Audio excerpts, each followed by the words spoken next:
Welcome to my lecture series FSC Part 2 Physics, chapter number 16 Alternating Current। तो आज का हमारा टॉपिक है RMS या इसको कहते हैं इफ़ेक्टिव वैल्यू। तो देखते हैं ये क्या चीज़ होती है। तो इस टॉपिक में से शॉर्ट क्वेश्चन और MCQs आते हैं, लॉन्ग क्वेश्चन का कोई चांस नहीं है इस टॉपिक में से आने का। तो ऑलरेडी हम देखें इंस्टेंटेनियस वैल्यू देख चुके हैं, पीक वैल्यू देख चुके हैं, पीक टू पीक वैल्यू देख चुके हैं। तो हमें क्यों ज़रूरत पड़ गई ऐसी एक और नई वैल्यू निकालने की। तो देखें अल्टरनेटिंग क्वांटिटी जो होती है, ये एक अल्टरनेटिंग क्वांटिटी मैंने शो की है, ये वोल्टेज है या एक करंट भी हो सकती है। तो अब देखें हर पॉइंट पे इसकी वैल्यू चेंज हो रही है। 1 सेकंड के लिए ये 5 थी, 2 सेकंड पे ये 0, 3 सेकंड पे -5, अब 2 और 3 सेकंड के दरमियान भी तो कोई वैल्यू होगी। तो 3 से 4 के दरमियान भी, और 4 पे भी इसकी 0 हो गई है। तो ये वैल्यू हर पॉइंट पे, टाइम पॉइंट पे चेंज कर रही है। तो इससे क्या मसाइल होते हैं कि वो इस चेंजिंग वैल्यू चेंज करने से हमारी कैलकुलेशंस जो हैं वो कॉम्प्लेक्स हो जाती हैं। ये वीडियो अगर ब्लर हो रही है तो आप 480 पिक्सल्स पे ना इसको चला के देखें। तो अब हमें एक नई वैल्यू की ज़रूरत है अल्टरनेटिंग क्वांटिटी में, कि जो हमारी कैलकुलेशन भी आसान कर दें और जो फिक्स्ड वैल्यू रहे।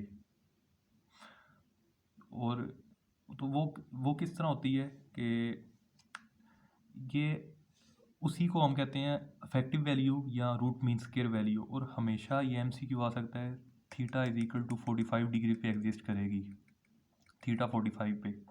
ये MCQ में आ सकता है, ऑब्जेक्टिव में आ सकता है, एंटी टेस्ट में आ सकता है। तो मैं आपको बताऊंगा कि इसमें से शॉर्ट क्वेश्चन क्या बनेगा। तो देखते हैं, ये एक साइकिल बनाया मैंने कंप्लीट।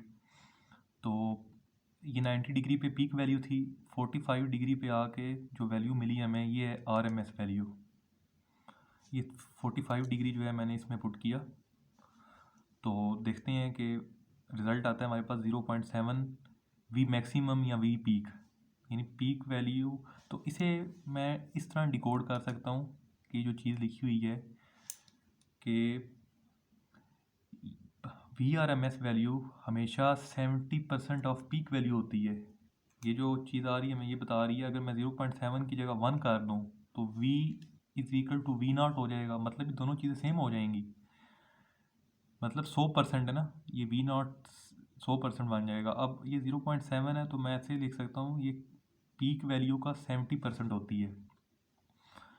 तो 70% को मैं इस तरह भी लिख सकता हूँ कि 70/100। तो 70/100 करें तो दोबारा 0.7 आ जाता है। तो ये वैल्यू कितनी होती है ये आपको MCQ आ सकता है। ये जब भी शॉर्ट क्वेश्चन आए, शॉर्ट क्वेश्चन बताता हूँ किस तरह आएगा, कि उसमें ये करेगा कि RMS वैल्यू क्या होती है। तो आप ये लिख सकते हैं कि RMS वैल्यू किसी भी क्वांटिटी की वो वैल्यू होती है जो 70% होती है पीक वैल्यू का, और ये हमेशा 45 डिग्री पे एग्जिस्ट करती है। तो देखें ये 45 डिग्री पे ये वैल्यू एग्जिस्ट कर रही है। तो ये 0.707, तो इसको मैं राउंड ऑफ करके 0.7 लिखता हूँ। इसको आप ऐसे भी समझ सकते हैं कि पीक वैल्यू पर जाने के लिए, पीक वैल्यू के लिए जाने के लिए आपको यानी आप पीक वैल्यू से 30% नीचे हैं। ये जो 30% है ना, ये आप नीचे हैं, ये 30% इसके साथ और ऐड कर लें तो आपको पीक वैल्यू मिल जाएगी। यानी आप पीक वैल्यू से 30% कम है, यानी नीचे से अगर मैं स्टार्ट करके देखूं तो आप 70% ऊपर भी हैं, और अगर इससे आगे पीक पे जाना है तो 30% और चाहिए। तो इसलिए कहते हैं कि 70% होती है पीक वैल्यू का। ये दो चीज़ें आपको याद रखनी है। नेक्स्ट जो है इसकी कैलकुलेशंस की तरफ आते हैं। बुक में आपका पेज नंबर 113 है, तो लिखा हुआ है RMS। तो ये कैलकुलेशन 3 स्टेप में करनी है। RMS का मतलब है रूट मीन स्क्वायर। तो सबसे पहला स्टेप कंसिडर करना है स्क्वेयरिंग, दूसरा मीन, तीसरा रूट। 3 स्टेप्स में हम लेके चलेंगे। तो सबसे पहला काम है स्क्वेयरिंग करना। हम स्क्वेयरिंग क्यों कर रहे हैं? तो देखें स्क्वेयरिंग इसलिए हम कर रहे हैं कि यह अल्टरनेटिंग क्वांटिटी की पोलैरिटी चेंज होती है, कभी पॉजिटिव कभी नेगेटिव। जब DC वोल्ट मीटर या एम मीटर लगाते हैं ना, तो ये अल्टरनेटिंग क्वांटिटी अपनी एवरेज वैल्यू देती है। मतलब कि एवरेज क्या हो गया, जितना पॉजिटिव है और जितना नेगेटिव साइकिल है ये दोनों को ऐड करेगी, ठीक है। जब ये दोनों ऐड होंगे, जितना पॉजिटिव है उतना ही नेगेटिव है, तो ज़ीरो हो जाएगा अल्टीमेटली। तो इसलिए ये हमारे लिए एक मसला बन गया। DC voltmeter ammeter से इसको हम मेजर नहीं कर सकते, क्योंकि देखें एसी सप्लाई आपके घर में आ रही है, तो बल्ब आपका एक जल रहा है, मतलब पावर आ रही है, तो ये बल्ब जा रहा है ना। मतलब इसका ये कि पावर का मतलब है आई स्केयर आर। करंट भी तो ऑलरेडी मौजूद होगी जो बल्ब जलाने का काम कर रही है। लेकिन क्या होता है कि ये डीसी वोल्ट मीटर या डीसी एम मीटर तो हमें ज़ीरो बता रहा है, ये तो ये कह रहा है कि करंट है ही नहीं है, हालांकि करंट मौजूद है। तो इस ड्रॉबैक के लिए हम क्या करते हैं, सबसे पहले स्केयरिंग करते हैं। ये चीज़ इसने आपकी बुक में लिखी हुई है सारी, ये आप थ्योरी में पढ़ सकते हैं। तो स्केयरिंग में क्या होगा, इस हर चीज़ का स्केयर किया, इस सारे का स्केयर किया। स्केयर किस लिए किया कि जो नेगेटिव वैल्यू होती हैं स्केयर करने से पॉजिटिव आ जाती हैं। तो ये देखें स्केयरिंग की, तो ये वी नॉट था पॉजिटिव, ये नेगेटिव में था। अब ये वी नॉट का स्केयर किया तो पीक वी नॉट से वी नॉट स्केयर पे चली गई है ऊपर इस लाइन के थ्रू।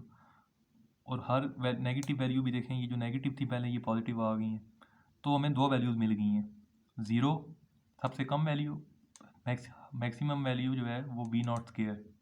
ये हमारे काम आएंगी मीन करने में। मीन क्या होता है, किसी नंबर का मीन ये होता है कि उन नंबर्स को आप ऐड करें और उतने नंबर जितने नंबर हैं उनसे डिवाइड करें। तो ये 0 से लेकर 6 तक काउंटिंग है, इसका मीन किया तो वो 3 आया। ये 3 क्या कहता है कि मैं मीन हूँ, मेरी लेफ़्ट साइड पे भी उतने ही नंबर हैं, राइट साइड पे भी उतने ही नंबर हैं, यानी 3 नंबर इस साइड पे हैं, 3 राइट साइड पे हैं। तो मीन का मतलब ये होता है कि बिल्कुल दरमियान में जो हो उसके राइट लेफ़्ट पे सेम बैलेंस रहे। अब दो चीज़ें हमें मिली हैं, ज़ीरो और वी नॉट स्केयर। इसका मीन कैसे करेंगे, पहले इनको जमा करेंगे जिस तरह हमने ये किया, और इनकी तादाद है 1 और 2, 2 से डिवाइड किया, हाफ वी नॉट स्केयर। मतलब वी नॉट स्केयर और ज़ीरो हाफ यहाँ पर आएगा, तो ये यहाँ पर कोई हाफ वी नॉट स्केयर की वैल्यू जो है ना इधर आएगी। दो काम कर लिए, तीसरा काम करना है रूट करना। तो रूट कैसे करेंगे, तो उसके लिए देखते हैं, रूट को यहाँ स्केयर रूट कहते हैं। हाफ वी नॉट स्केयर का जब स्केयर रूट करेंगे तो ये ऐसे लिख सकते हैं, ये वी नॉट स्केयर का अंडर रूट और अंडर रूट 2। स्केयर वैल्यू का जब रूट लेते हैं तो वो वैल्यू एज इट इज़ बाहर आ जाती है, ये और ये। तो अल्टीमेटली वही वैल्यू जो मैंने पहले आपको डेफिनेशन में बता दी थी, ये कैलकुलेशन भी इसकी कर दी गई है। अब नेक्स्ट चीज़ की तरफ आते हैं कि वो है फेज़ ऑफ एसी के फेज़। देखें आपने एक कामयाब इंसान बनना है लाइफ में, तो उसके लिए भी आपको कुछ फेजेस से कभी यानी अप्स एंड डाउन से जाना पड़ता है। अब बच्चे होते हैं, बड़े होते हैं, जवानी का फेज़ है, फिर उससे बड़ा, तो ये डिफरेंट फेजेस होते हैं। तो अब ये इक्वेशन मैंने आपकी बुक से ली है, ये साइन वेव की इक्वेशन है। तो ये ओमेगा एंगुलर फ्रीक्वेंसी है, ये टाइम, ठीक है। टाइम और एंगुलर फ्रीक्वेंसी मिलके जो बनाते हैं थीटा, उसको ही हम कहते हैं एंगुलर डिस्प्लेसमेंट, या उसको ही कहते हैं फेज़। तो देखें ये थी जनरेटर की इक्वेशन। जब कोई चीज़ सर्कल में जिस पॉइंट से स्टार्ट करती है वहाँ पर आती है, मतलब कि एक साइकिल कंप्लीट करती है, तो वो कभी 0 से 90 डिग्री जाती है, 180 डिग्री जाती है, फिर 370 थ्रू 270 डिग्री और वापस 360 एक साइकिल कंप्लीट करती है। तो ये इन फेजेस या इन एंगल्स में से जो इतना एंगुलर डिस्प्लेसमेंट जो है ना वो कवर करना पड़ता है, तो एक साइकिल बनता है ये सारा।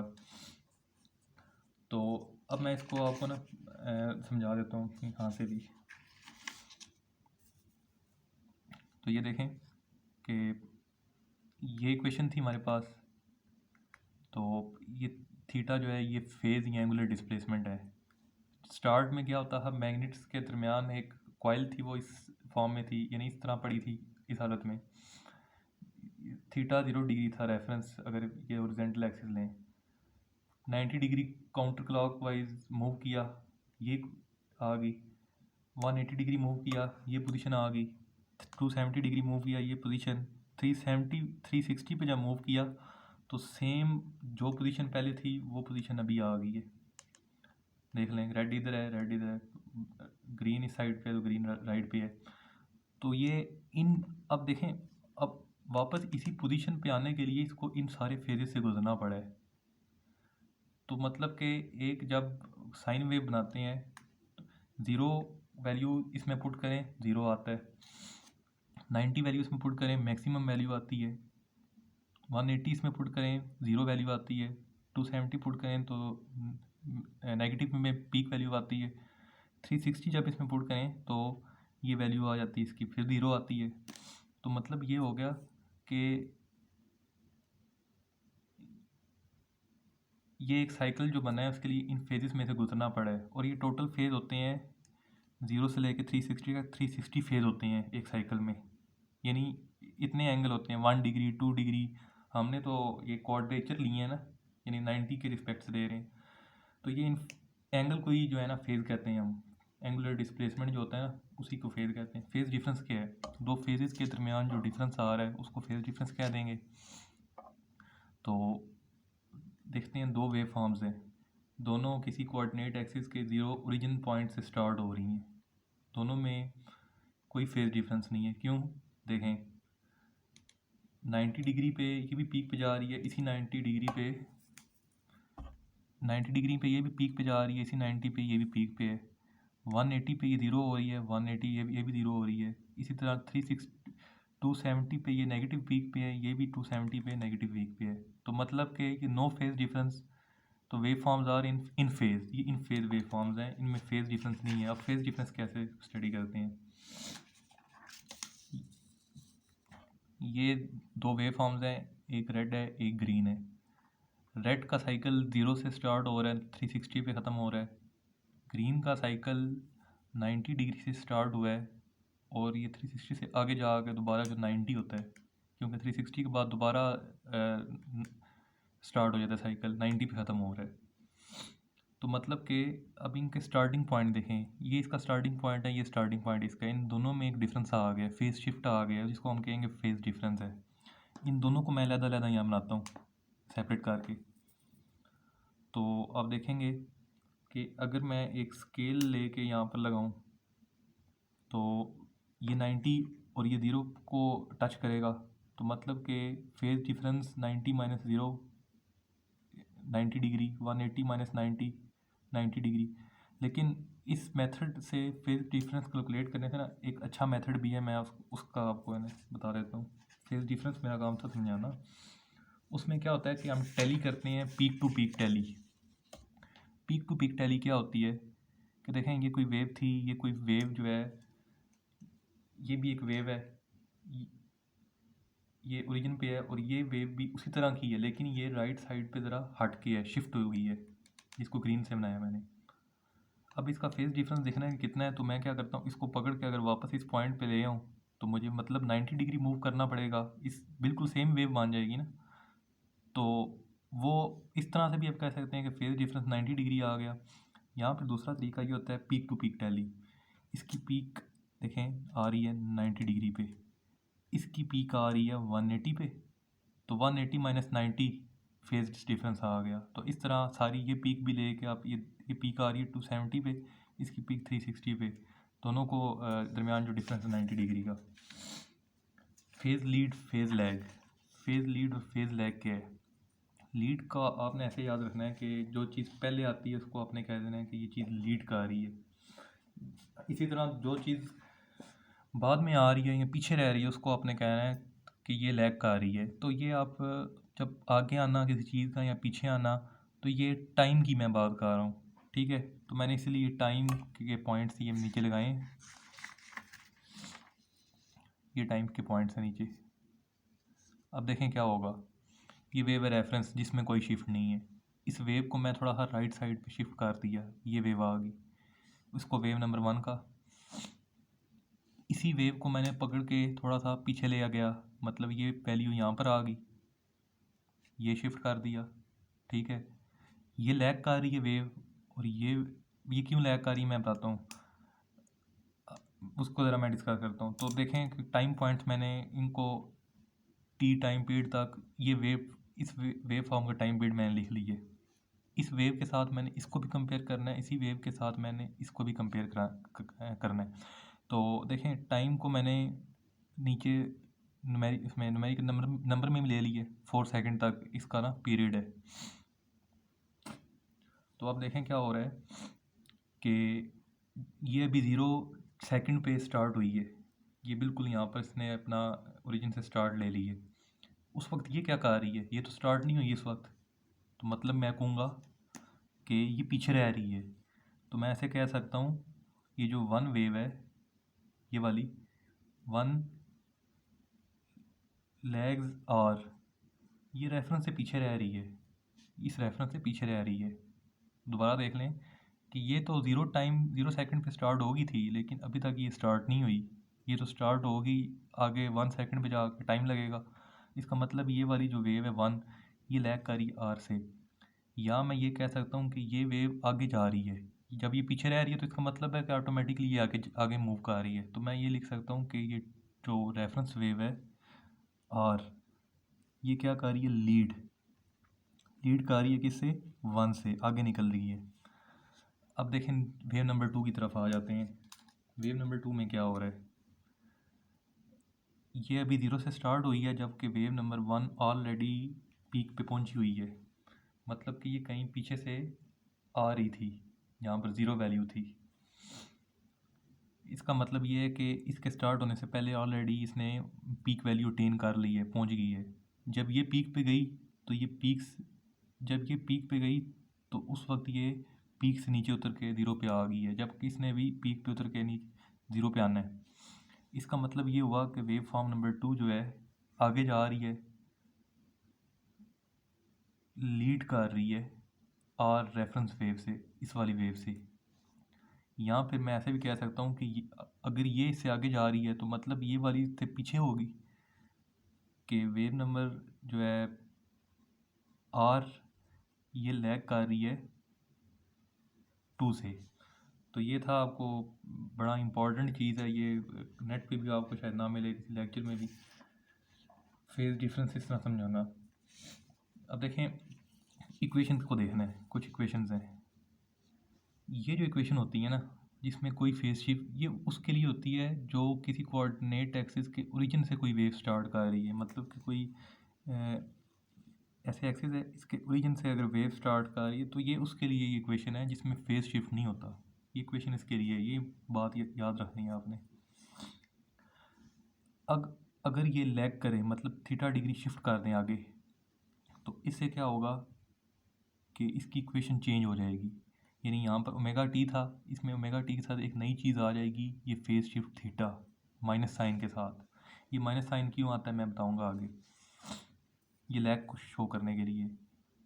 इसी तरह जब इसको मैं यानी लीड कराऊंगा, एक और कंपेयर करूंगा इस लीड करने वाली वेव से, तो अब ये जो लीड करने वाली वेव है ये थीटा डिग्री पहले स्टार्ट हो रही है। ये थीटा एंगल है जो ये पहले स्टार्ट हो चुकी है, लीड कर रही है। तो लीड के लिए पॉजिटिव साइन यूज़ किया है। तो ये इक्वेशंस आपको पता होनी चाहिए किस तरह आती हैं। फेज़र क्या होता है, ये आगे यहाँ से मेन चीज़ शुरू होगी, आगे आगे जो काम आएगी। Phasor rotating vector. वेक्टर क्या होता है, जिसका मैग्नीट्यूड और डायरेक्शन होती है। तो एक ऐसी तो ये रोटेट, इसको मैं आगे डिटेल में बताता हूँ कि मैग्नीट्यूड जो है उस वेक्टर का किस चीज़ पे डिपेंड करेगा। वेक्टर का मैग्नीट्यूड भी होता है तो डायरेक्शन भी होती है। अब ये इसका मैग्नीट्यूड जो है किस चीज़ पे डिपेंड करेगा, ये जो जितनी ज़्यादा पीक वैल्यू होगी उस वेक्टर की लेंथ उतनी ज़्यादा होगी। ये लेंथ जो है ना उतनी ज़्यादा, जितनी पीक वैल्यू ज़्यादा होगी उसकी लेंथ उतनी होगी। नंबर 2 चीज़ पे आ जाता हूँ। ये फेज़र का जो टॉपिक है आपने बुक से नहीं करना, ये मैं यहाँ से जब कराऊँगा तो आगे आपको फ़ायदा एक दो जगह पे होगा बुक में। तो वो इस वजह से जो है ना ये बुक से ना करें, सिर्फ ये समझें पीक वैल्यू ज़्यादा होगी तो इस वेक्टर की लेंथ ज़्यादा होगी, ये कम होगी तो इसकी लेंथ कम होगी। वेक्टर की डायरेक्शन, वेक्टर यहाँ ऊपर की तरफ मूव करेगा या नीचे की तरफ इसमें रोटेट करेगा, किस तरफ रोटेट करेगा, तो वो डिपेंड करती है शिफ्ट एंगल पे कि हमारी वेव लीड कर रही है, ये देख लें, ये किस चीज़ पे डिपेंड करेगा, वेक्टर किस तरफ मूव करना है, ऊपर जाना है या नीचे जाना है। तो ये शिफ्ट एंगल पे कि अगर लैग कर रही हो तो वेक्टर नीचे मूव करेगा, तो माइनस का साइन यूज़ करेंगे जब लैग होता है। इसको नीचे मूव करने का मतलब है क्लॉकवाइज। अगर वो लीड कर रही है कोई वेव, उसको शो करना है तो वो क्लॉकवाइज मूव करे, क्लॉकवाइज रोटेशन होगी उसकी, तो पॉजिटिव उसके लिए साथ यूज़ करेंगे।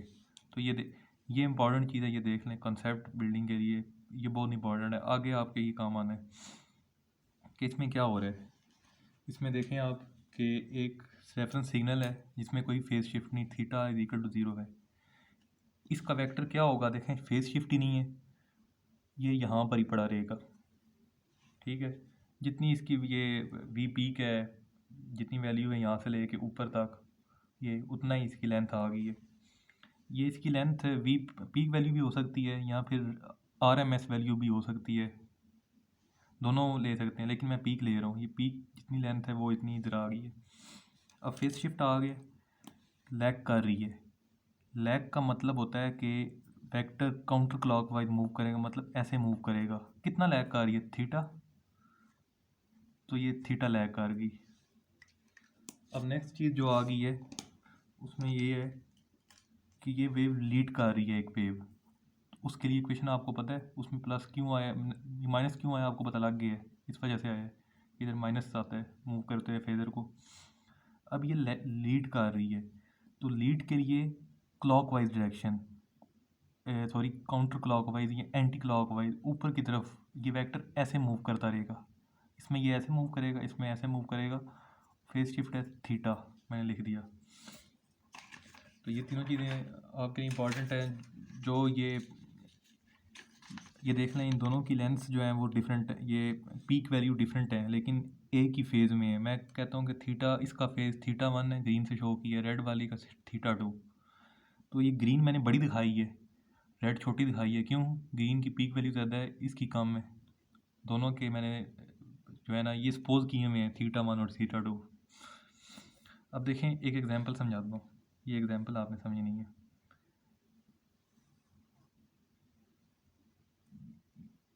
ये कोई एक्सिस है, इसमें फेज़र ने मूव करने हैं, इनके फेज़र बनाने हैं।